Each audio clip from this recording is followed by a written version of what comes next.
Pernah kepikiran nggak, di balik secangkir kopi pagi kita yang nikmat itu, sebetulnya ada pertempuran sengit yang lagi terjadi?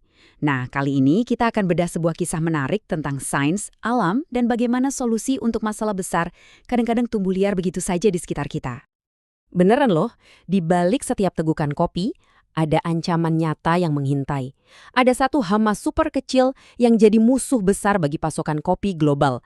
Dan para ilmuwan sekarang lagi pusing cari cara buat menghentikannya. Oke, kita mulai dari sini ya. Kenalan dulu yuk sama penjahat utama di cerita kita kali ini.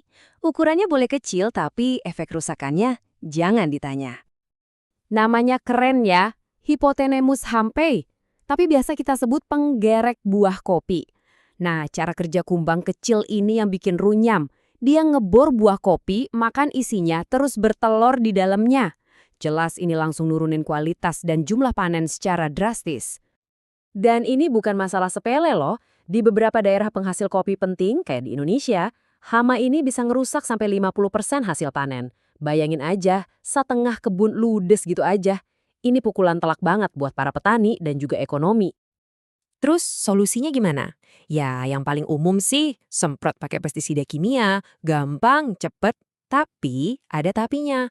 Masalahnya, penggunaan bahan kimia ini ninggalin residu berbahaya dan ngerusak lingkungan dalam jangka panjang.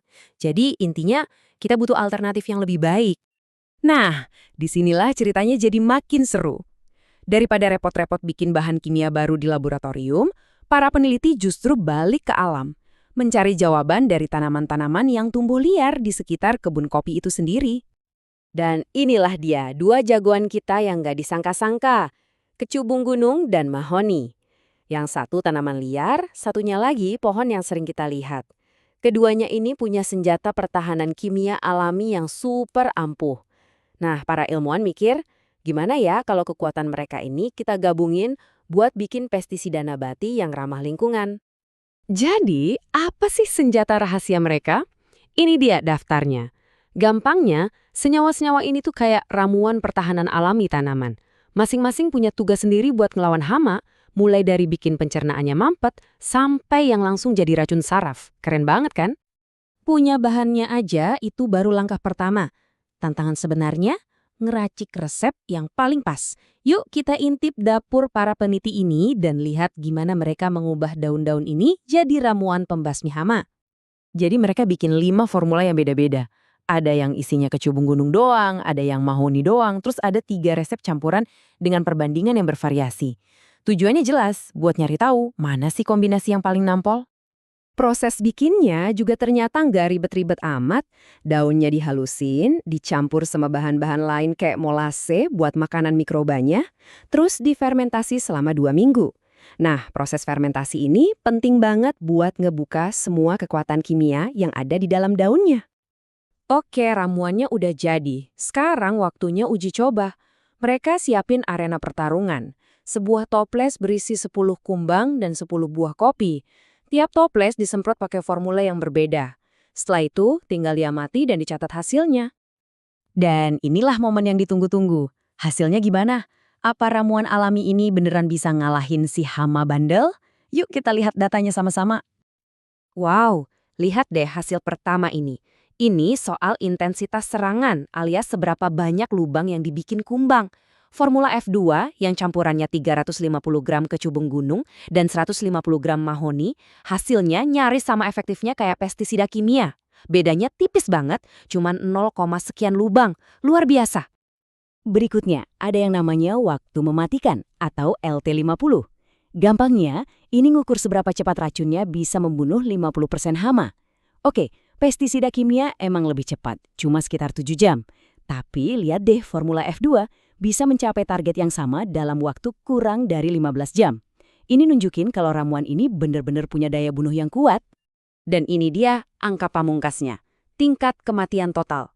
Formula F2 sukses membunuh lebih dari setengah populasi hama, tepatnya 53,3%. Untuk sebuah produk yang 100% dari alam, ini hasil yang keren banget. Biar adil, kita bandingin ya.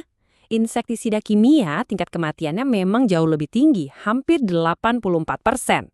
Jadi, walau ramuan nabati ini belum sekuat itu, tapi fakta bahwa efektivitasnya bisa mencapai lebih dari 50% itu nunjukin potensi yang luar biasa sebagai alternatif yang jauh lebih aman dan berkelanjutan. Jadi, apa artinya semua ini? Apa pelajaran yang bisa kita ambil? Ternyata ini bukan cuma soal menyelamatkan kopi kita, tapi juga tentang masa depan pertanian secara keseluruhan. Jadi, kenapa Formula F2 ini bisa seampuh itu? Kuncinya adalah kerja tim atau sinergi. Bayangin aja serangannya dari berbagai arah. Ada tanin yang bikin hama nggak bisa makan, saponin yang merusak sel-selnya dari dalam, dan alkaloid yang langsung menyerang sistem syarafnya. Bener-bener serangan yang terkoordinasi. Kutipan ini kayaknya ngerangkum semuanya dengan pas banget ya. Intinya, kita nggak harus selalu menciptakan sesuatu yang baru dari nol. Terkadang jawaban terbaik itu udah ada di alam sekitar kita. Tinggal kita mau mencari dan memahaminya. Dan ini ninggalin kita dengan satu pertanyaan besar buat direnungkan. Kalau solusi buat hama kopi ternyata ada di tanaman liar di sekitarnya, coba bayangin potensi apa lagi yang tersembunyi di ekosistem lokal di seluruh dunia. Mungkin saja kunci masa depan pertanian yang lebih hijau dan lebih aman itu benar-benar tumbuh di halaman belakang rumah kita.